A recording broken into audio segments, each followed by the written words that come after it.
Existem situações onde o crescimento das vendas destrói o valor da empresa. E nesse vídeo é exatamente isso que eu vou te mostrar de uma maneira estruturada para poder você entender o que está por trás disso.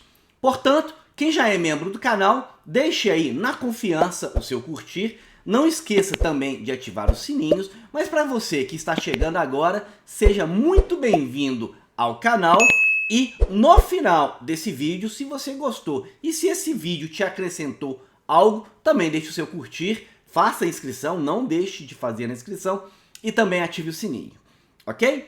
Então vamos lá. Pessoal, a decisão estratégica de crescimento que está no DNA de todo mundo, de todo empreendedor que quer crescer, crescer e crescer, a estratégia ela deve ser definida em função de dois grandes indicadores que eu vou mostrar para você. O primeiro indicador é um indicador financeiro que se chama de ROIC, que talvez é um dos principais indicadores, talvez não, com toda certeza, um dos principais indicadores em finanças empresariais. Então, eu preciso analisar o ROIC da empresa, tá? E a partir desse número comparado com o outro que eu vou falar agora, você toma a decisão se o crescimento vai ser saudável ou o crescimento não vai ser saudável e em quais condições que ele não é saudável. Para quem não sabe, o ROIC é o lucro operacional líquido de impostos, também chamado de NOPAT em inglês, dividido pelo capital investido pela empresa, que muitas das vezes se traduz ali pelos ativos permanentes, os imobilizados, mais a necessidade de capital de giro. Então, o ROIC é o principal indicador que a gente precisa analisar para poder direcionar a estratégia de crescimento da empresa e de como que essa empresa pode ou mesmo se não pode crescer nesse momento. Então, esse é o primeiro indicador. O segundo indicador a ser comparado é o custo de capital, né, dessa empresa. Então, o custo de capital é uma média ponderada do custo do capital dos acionistas e o custo de capital dos credores financeiros, que aí se traduz nos juros, já tirando ali os benefícios fiscais decorrentes desses juros para quem está no lucro real. Então, eu preciso fazer uma comparação, que é a seguinte: quando a minha rentabilidade ao aplicar o dinheiro naqueles meus ativos ali, investir esse dinheiro, quando a minha rentabilidade ou o meu ROIC, ele é maior do que o meu custo do capital, o crescimento da empresa vai fazer com que ela gere ou aumente o valuation dessa empresa. Isso não é só feeling, isso daí tá lá, né, na fórmula estruturada do valuation pelo fluxo de caixa descontado. Isso daí é demonstrado, né, exatamente ali na matemática, tá certo? Então essa é a primeira coisa. Quando o ROIC é maior do que o custo de capital, foque no crescimento que você vai fazer com que a sua empresa aumente de valor, valuation. Agora, ao contrário, quando o ROIC ou a rentabilidade é menor do que o custo do capital, que é o custo da captação do recurso frente a acionistas e credores financeiros, quando o ROIC é menor, não faça um crescimento desestruturado, porque esse crescimento vai destruir o valor da empresa. Vai crescer a linha de cima, mas vai destruir o valor da empresa ou reduzir o valuation da empresa. Nesse caso, geralmente, o que é aconselhável é consertar esse ROIC primeiro, e aí tem diversas alavancas para consertar esse ROIC, desde preço, redução de custos, otimização de ciclo financeiro, de ativos imobilizados, etc. Só que agora eu quero mostrar para vocês aqui na tela do computador, né, essas situações e uma em especial. Vão ser 3 situações. Vão comigo? Vamos lá. É o seguinte. Eu tenho 3 situações. 1, 2 e 3. O ROIC nessa situação é de 22%. Ou seja, o meu capital investido em imobilizado em necessidade de capital de giro rende 22%, vamos colocar aqui anual. Então rende 22% anual. Agora, se eu aplico a 22%, eu tenho que entender quanto que eu capto esse dinheiro, por quanto que eu capto.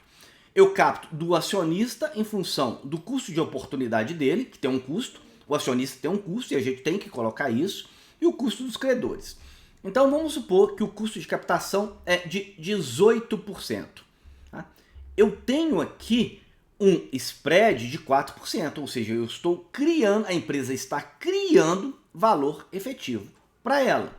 Então, nesse caso, sem sombra de dúvida, eu faço ou devo fazer um crescimento e esse crescimento vai fazer com que a empresa gere valuation, ou seja, aumenta o valuation. Então, eu posso aqui estruturar a empresa, entender os mercados, só tomando cuidado se não vai cair muito esse ROIC, mesmo que caia um pouco, mas eu preciso focar em crescimento, porque eu vou corrigir aqui, na realidade, aumentar o valuation. Então, essa é a situação 1.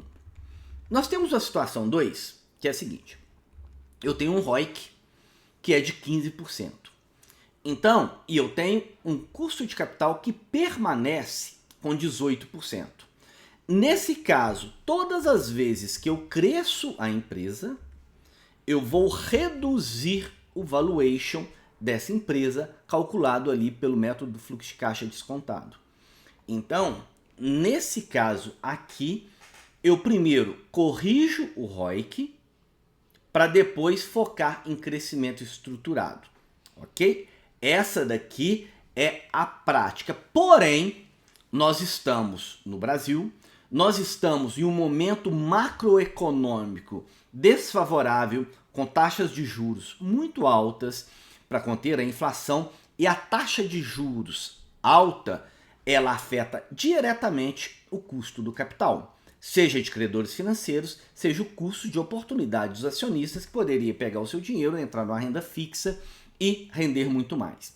Então, nesses casos, e com a tendência futura, quando for o caso, que não está sendo a tendência agora nesse momento, né, nesse cenário macroeconômico, for de reduzir a taxa de juros, eu posso entender que o custo do capital pode chegar a 12%, como exemplo, 12%, e mantendo o mesmo ROIC de 15%. Então, nesse caso aqui, seria óbvio também, igual na situação 1, que eu teria um crescimento do valor da empresa. Agora, olha para vocês verem aqui. Nessa situação,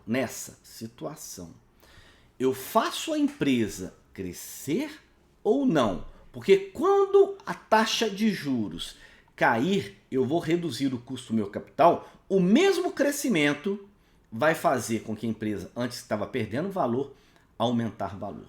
Então a resposta é a seguinte: desde que esse crescimento não venha a custas de um endividamento que pode comprometer a empresa, mas que seja ali de forma sustentável, sim, é interessante focar no crescimento, que esse crescimento, quando o cenário econômico for um pouco mais favorável, vai fazer com que o aumento do valuation da empresa seja natural, simplesmente mexendo no custo do capital. Então, vocês podem visualizar aqui que é preciso ter uma visão sistêmica da empresa. E muitas das vezes, e é horrível e péssimo isso, empreendedores, gestores não entendem o básico ali de finanças, que isso daqui seria um básico sim. A dificuldade maior vai ser o cálculo do ROIC, o cálculo do custo capital, mas isso alguém faz. Agora, vocês, gestores e empreendedores, precisam entender essas situações aqui para definir melhores estratégias da empresa. Porque ao não entender essas situações, vocês vão tomar decisões que vão destruir o resultado da empresa. E ao destruir o resultado, se for o econômico temporariamente, ainda vai. Mas o problema não é isso, que do econômico continua e já passa para o caixa, e do caixa, como o caixa é rei, esse não tem jeito. Quando o fluxo da operação não suporta o pagamento do serviço da dívida e não há mais crédito para poder rolar a dívida, a empresa naturalmente vai para uma situação de recuperação judicial. Então, voltando aqui para a nossa tela principal, para poder concluir esse vídeo, pessoal, prestem muita, mas muita atenção no ROIC e também no custo de capital. E entendendo as tendências do que vai acontecer com o cenário macroeconômico, para que as estratégias traçadas no planejamento estratégico de vocês tenham um forte embasamento financeiro. E não, como eu vejo aí em várias empresas, mas várias, um planejamento estratégico muito bem, muitas das vezes, construído do ponto de vista só da estratégia em si, mas sem a fundamentação estruturada e financeira para, dentre aquelas estratégias, priorizar aquelas que vão mais trazer retorno e aumentar o valuation da empresa. Tá certo? Então é isso aí. Se esse vídeo te agregou algo, deixe seu curtir se você não deixou lá atrás, ative o sininho. Se ainda não for inscrito, inscreve no canal. Para quê? Para que você receba o nosso próximo vídeo. Um abraço e até lá!